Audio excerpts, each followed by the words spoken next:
Vamos a abrir nuestras Biblias en el libro de Segunda de Reyes, capítulo 4. Antiguo Testamento, Segunda de Reyes. Como siempre, les pido a los sugieres que colaboren, ¿verdad? Ayudando a los hermanos que también ubican el libro, ayudan a los demás a encontrar la palabra de Dios. Es importante leer la Biblia.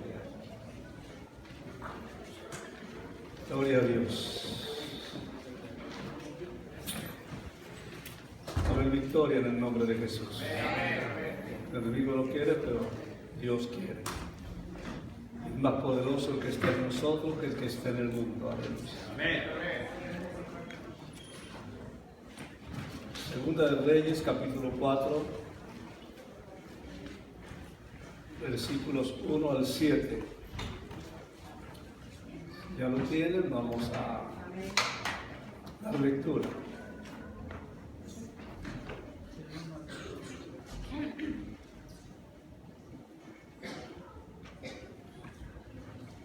Vamos a leer la palabra de Dios en el nombre del Padre, del Hijo y del Espíritu Santo. Dice así la preciosa palabra. Una mujer de las mujeres de los hijos de los profetas clamó a Eliseo, diciendo: tu siervo, mi marido, ha muerto, y tú sabes que tu siervo era temeroso de Jehová, y ha venido el acreedor para tomarse 2 hijos míos por siervos. Y Eliseo le dijo: ¿qué te haré yo? Declárame qué tienes en casa. Ella dijo: tu sierva ninguna cosa tiene en casa sino una vasija de aceite.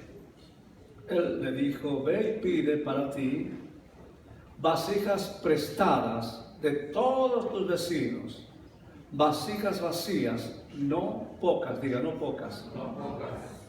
Entra luego y enciérrate tú y tus hijos y echa en todas las vasijas, y cuando una esté llena, ponla aparte. Y se fue la mujer y cerró la puerta, encerrándose ella y sus hijos, y ellos le traían las vasijas, y ella echaba del aceite. Cuando las vasijas estuvieron llenas, dijo a un hijo suyo: tráeme aún otras vasijas. Y él dijo: no hay más vasijas. Entonces dígase eso el aceite. Dígase eso el aceite. Vino ella luego y lo contó al varón de Dios, el cual dijo: ve y vende el aceite y paga a tus acreedores, y tú y tus hijos vivid de lo que quede. Aleluya. Oremos. Padre Celestial, venimos ante ti a suplicarte en este día, Señor, que esta palabra es tuya encuentre un corazón preparado para recibirla. Que esta palabra que tú nos das en este día, Señor, pueda fructificar en nuestras vidas y pueda ser de bendición a otros.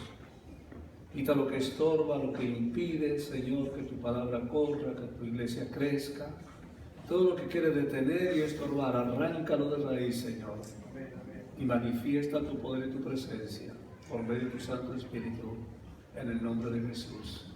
Amén y amén. Y el pueblo de Dios dice: amén. Amén. Bienvenido Espíritu Santo. Aleluya. Lo primero que vemos es que esta mujer es una mujer que se encuentra en crisis. Y no era cualquier crisis la que ella estaba viviendo, sino que estaba pasando por algo muy serio. Ella había sido esposa de un siervo de Dios, quien había servido al Señor toda su vida. Es como decir en el día de hoy que el esposo había sido un pastor de tiempo completo en la obra del Señor.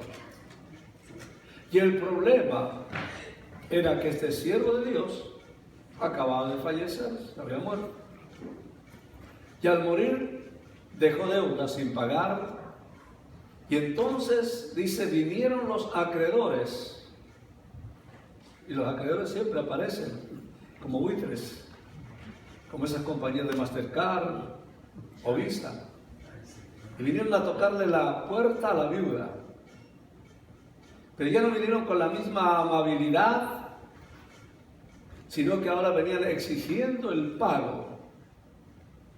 Y si no pagaba, a cambio se llevaban a sus 2 hijos para cubrir las deudas. Se los llevaban como esclavos. Así era en esos tiempos. El dueño de la deuda se cobraba. Si no había cómo pagar, tomaba a la familia y la ponía a trabajar a su favor hasta que se pagase la deuda. Y al hacerlo de esa manera, esta mujer que había quedado viuda se iba a quedar sin nada. Había perdido al esposo. Y ahora quizás la única ayuda que podría tener a través de sus hijos también se los llevaban. Es decir, que eso la sumergía en un problema mayor, en más pobreza de la que ya estaba. Es decir, su situación era crítica.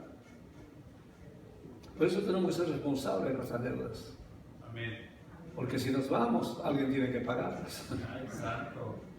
Y ese es el problema. Y lo primero que yo veo en este pasaje es precisamente la situación en que se encontraba esta pobre mujer, que había estado fielmente al lado de su marido, el cual había sido un siervo de Dios, y ahora está sin recursos, a merced de sus deudores. Es algo que nos lleva a pensar, ¿cómo es posible? Si yo sigo al Señor, Dios me debe cuidar, Dios me debe librar de toda dificultad, Dios me debe librar de toda situación difícil.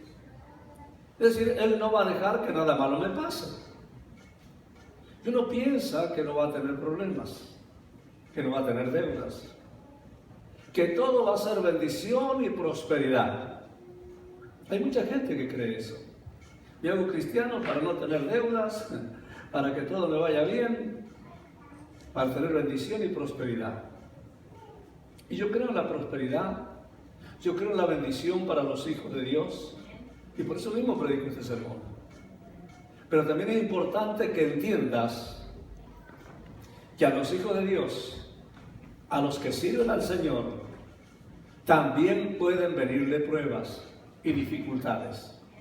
¿Cuántos saben eso? Amén. Y no venga con esa historia, será porque está en pecado. ¿Cuántos chicos? Dificultades, crisis, circunstancias, situaciones vienen a la vida de todos. Y eso es así.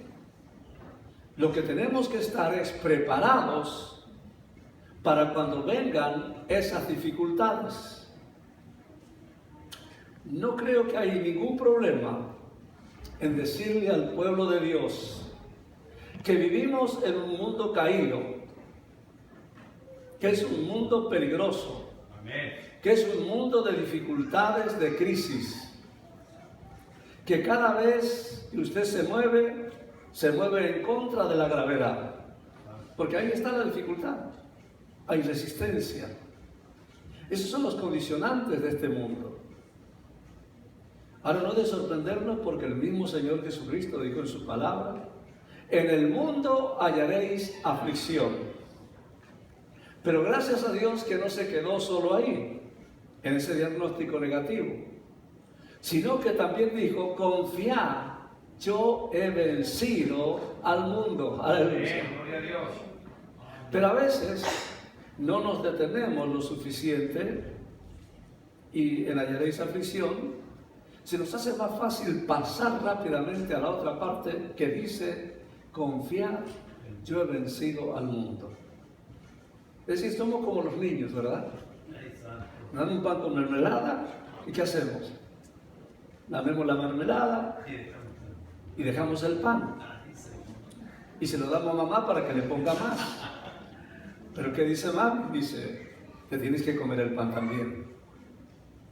Es decir, lo que quiero decirte es que tenemos que meditar no solo en que Él está con nosotros, sino en que también nos dice que tendremos que pasar por ciertas aflicciones. por ciertas circunstancias, por ciertos problemas. Tenemos que meditar en esa parte de la vida. Donde hay situaciones difíciles, hay crisis, hay pruebas, hay situaciones. Y sin lugar a duda, esta mujer viuda estaba pasando por una de esas crisis. Había muerto su esposo, quien había servido a Dios, quien era el sostén del hogar, y ahora estaba sola. Y eso es algo que no podemos ignorar. Van a haber pérdidas en la vida, vendrán dificultades, tendremos crisis, pero tenemos que vivir un evangelio realístico. ¿Hay bendiciones? Sí. ¿Hay pruebas? Sí. ¿Hay momentos de alegría y gozo? Sí. Pero también habrán momentos de tristeza, de lágrimas, pero gloria a Dios que podemos salir adelante. Amén, amén. Yo sé que hay una parte de lucha en esta vida. Hay una parte en este caminar diario que hay que batallar. Pero también sabemos quién nos da las fuerzas para salir adelante a través de esas luchas. Y podemos decir, como dice la palabra, en Él somos más que vencedores. Pero es bueno, mis hermanos, ser realistas o realísticos en la vida. Muchos de nosotros hemos padecido diferentes tipos de pérdida, han habido dificultades, enfermos, pero lo bueno es que no hemos estado solos. Él ha estado con nosotros. Uno pensaría, bueno, ¿por qué le pasó eso a una persona que está sirviendo a Dios? A una persona que ha dedicado toda su vida al Señor, a una persona que está entregada. Pues así son las cosas. Vivimos en un mundo lleno de misterio y Dios en su soberanía escoge sanar a unos y a otros. Pero aún los grandes siervos de Dios pueden sufrir percances. Este mismo Eliseo, este gran hombre de Dios, que ayudó a esta viuda con un milagro increíble, nos dice la Escritura que estando enfermo de la enfermedad de que murió, es decir, que él murió con su enfermedad. Es decir, es parte de la vida. Hay situaciones difíciles que vienen a nuestra vida. ¿Y sabes qué? En esos momentos es precisamente en que nosotros tenemos que decidir qué voy a hacer con esta situación. ¿Qué voy a hacer? ¿Me voy a quedar caído? ¿Voy a quedarme desalentado? ¿Voy a comenzar a renegar de Dios? ¿Voy a dudar de su misericordia? ¿O voy a creer que mi Dios es poderoso para sacarme adelante? Yo tengo que tomar la decisión. ¿Qué voy a hacer cuando vienen esos momentos de crisis? Y mucho de eso va a tener que ver en dónde estamos parados. ¿Cuál es nuestro fundamento? Porque si estamos sobre la roca, vamos a salir adelante. Algunas personas, ante las pruebas, ante las crisis, ante los problemas, se deprimen. Dejan caer los brazos, se enojan con Dios, ya no quieren orar, ya no quieren ir a la iglesia, dejan de creer en el Señor. En cambio, el que ha edificado su vida sobre Jesús, el que ha edificado su vida en base a la palabra, el que está sobre la roca, se levanta, se ciñe los lomos y clama al Señor y se lanza en la búsqueda de su bendición y de la salida que Dios le va a dar en su circunstancia, en su situación. Amén. Es decir, los hijos de Dios no nos quedamos caídos. Amén. No nos quedamos quejándonos, acusándonos, sino que nos levantamos y decimos, todo lo puedo en Cristo que me fortalece. Amén. Los hijos de Dios no nos quedamos caídos, digan, nos levantamos. No importa si está frío, si está lluvioso, si me duele la cabeza.